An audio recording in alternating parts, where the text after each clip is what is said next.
Nah,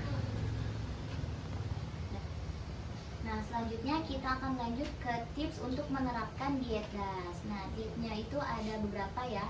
Yang pertama, kurangi konsumsi garam. Nah, jadi maksimal itu mengkonsumsi garam itu sebanyak 2.300 mg per harinya. Tapi idealnya itu kita pada pasien hipertensi disarankan untuk mengkonsumsi garam sebanyak 1.500 mg-nya aja.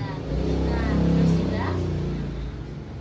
terus juga pasti kita sesekali mau dong makan ciki-cikian, snack kayak gitu. Nah, tapi ciki-cikian itu kan pasti garamnya tinggi ya. Nah, makanya kita ganti nih camilannya. Kita ganti pakai buah-buahan, kacang-kacangan atau yogurt karena kan itu lebih sehat ya. Terus juga boleh deh sesekali kita makan ciki, snack kayak gitu. Asalkan sebelum kita konsumsi kita lihat dulu nih di belakangnya kandungannya tuh berapa banyak ya gulanya, berapa banyak sih garamnya gitu. Atau kita pilih makanan atau snack yang lebih sehat yang dari buah-buahan asli kayak gitu. Terus juga gunakan rempah sebagai pengganti garam. Nah, jadi kan kalau ibu-ibu masak pasti garamnya kadang suka banyak ya Bu ya. Nah, makanya garamnya kita ganti aja nih pakai rempah-rempahan. Misalnya bawangnya lebih banyak, bawang putihnya lebih banyak, bawang merahnya lebih banyak, terus juga jahenya dibanyakin. Nah, jadi itu tuh pengganti garamnya. Jadi rasanya lebih kuat sama rempah-rempahnya. Terus juga hindari makanan olahan atau fast food. Jadi makanan-makanan junk food itu lebih baik jangan. Terus juga makanan olahan yang berpengawet itu jangan karena udah pasti banyak garamnya dan gulanya.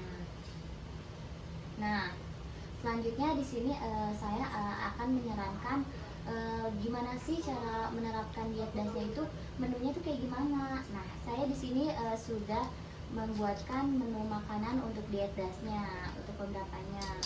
Yang saya sampaikan tidak perlu harus melulu sama ibu dan bapak terapkan, cuman ini referensinya aja gitu ya. Nah, buat sarapannya bapak dan ibu diharapkan lebih baik diganti nasinya nih Pak Bu. Nasinya bisa diganti pakai umbi-umbian seperti ubi, kentang, singkong kayak gitu. Jadi lebih baik diganti nasinya. Atau kalau misalnya bapak dan ibunya nggak makan umbi-umbian, bisa juga makan oatmeal. Bapak sama ibu tahu oatmeal nggak? Belum tahu ya. Jadi oatmeal itu dia itu berbahan dasar dari gandum Pak. Jadi dia juga bisa mengenyangkan. Nah, nanti oatmeal itu bisa ibu temuin ada di supermarket, di warung-warung. Kayak sekarang udah banyak yang jualan oatmeal. Tapi oatmealnya yang nggak ada rasanya aja ya, yang original gitu. Nah, nanti oatmealnya bisa nih kita modifikasi ditambah pakai pisang, buah-buahan pisang, boleh juga buah naga, apel kayak gitu. Bahan-bahannya yang mudah didapatkan saja. Atau juga bisa juga sarapannya diganti pakai telur rebus atau namanya telur ceplok kayak gitu. Atau bisa diganti sama telur rebus atau telur mata sapi. Atau juga kalau misalnya nggak mau yang tipe mulu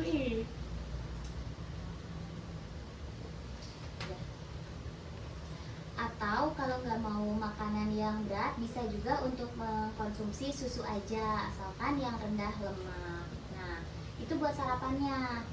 Kalau misalnya buat siang harinya nih makanan beratnya baru boleh makan nasi nih. Disarankan makannya itu lebih baik nasinya nasi merah, tapi kalau nggak ada juga nggak apa-apa nasi putih asalkan porsinya dikurangin ya. Jadi lebih setengah aja atau 5 sendok makan.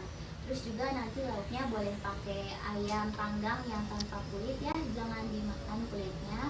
Atau dada ayam boleh. Terus juga dicampur lagi pakai sayur bayam atau sayur-sayuran, pokoknya sayur hijau. Yang penting tetap terpenuhi nih, ada karbohidratnya, proteinnya, dan juga dari kandungan dari hewani dan juga nabatinya. Nah, itu untuk makan siangnya, boleh makan berat, makan nasi. Nah, selanjutnya untuk menu makan malam itu juga sama, boleh terkadang boleh nasi, tapi lebih baik sih nggak pakai nasi ya Kak Bu. Jadi kayak menunya itu ada ikan kukus, boleh juga dada ayam, jadi yang direbus atau dikukus itu dada ayamnya. Terus juga boleh pakai kentang rebus, boleh juga salad sayur gitu ya. Misalnya kayak di sini saya buatin ada telur rebusnya, ada sayur brokolinya, ada jagung, dan juga ada dada ayam yang sudah disuir-suir kayak gini. Atau bisa juga ada ini, ada ubi yang direbus itu ya Bu. Ya di sini ada orek-orek telurnya gitu. Nah, semua makanannya boleh ditumis asalkan dengan minyaknya yang sedikit aja gitu. Nah, nih terus juga ada catatan pentingnya nih Bu. Jadi hindari setiap olahan yang Ibu masak harus dihindari atau dikurangi garamnya ya Bu. Garamnya itu jangan banyak-banyak. Jadi digunakan pakai bumbu-bumbu rempah yang tadi saya sudah kasih tahu ya Bu ya. Gitu. Terus juga jangan lupa diperbanyak minum air putihnya. Gitu. Nah, itu untuk diet dasnya. Selanjutnya saya akan lanjut ke pemberian terapi rendam air hangatnya. Ya. Nih, oke. Ibu sama bapaknya suka rendaman air hangat gak nih biasanya? Belum ya Bu ya. Nah, Ibu bapak, jadi ternyata rendam air hangat itu bisa berpengaruh untuk hipertensi loh. Jadi dia itu bisa bermanfaat untuk menurunkan tekanan darahnya atau hipertensinya. Nah, jadi memang rendam air hangat ini tujuannya itu untuk merilekskan dan juga menurunkan tekanan darah. Asalkan airnya pakai airnya yang hangat aja ya, sekitar 37 derajat sampai 40 derajat Celcius. Nah, dilakukannya itu selama 15 sampai 30 menit aja gitu. Nah, kenapa sih rendam air hangat ini itu bisa menurunkan hipertensi? Nah, jadi cara kerjanya itu karena kan air hangat ini itu bisa menyebarkan pembuluh darah. Nah, sehingga kalau misalnya sudah menyebar bisa untuk meningkatkan aliran darahnya. Nah, nanti kalau aliran darahnya meningkat, tekanan darahnya itu bisa menurun sehingga sistem saraf menjadi lebih rileks. Nah, bisa juga menurunkan stres yang menjadi penyebab dari hipertensi ini. Gitu. Ada yang mau ditanya dulu Bu? Itu masalah rendam airnya itu pakai air putih doang apa ada campurannya? Oh iya, betul ya Pak. Nah, bagus ya Pak. Jadi rendam air hangatnya itu bisa dicampur pakai garam ya Pak. Air hangatnya, misalnya siapin wadahnya, air hangat, terus dikasih garam sedikit gitu. Nah, lanjut ya Pak ya. Nah, apa sih manfaat dari rendam air hangat itu? Manfaatnya itu yang pertama untuk menurunkan tekanan darah, untuk meningkatkan sirkulasi darah, untuk mengurangi stres dan juga ketegangan, terus juga untuk membantu tidurnya jadi lebih nyenyak, serta tidak memiliki efek samping obat. Jadi nggak melulu harus minum obat nih. Jadi misalnya langkah pertama kita rendam air hangat aja deh daripada minum obat karena obatnya belum ada kayak gitu. Nah, cara lakuinnya ya di sini saya ada caranya gimana.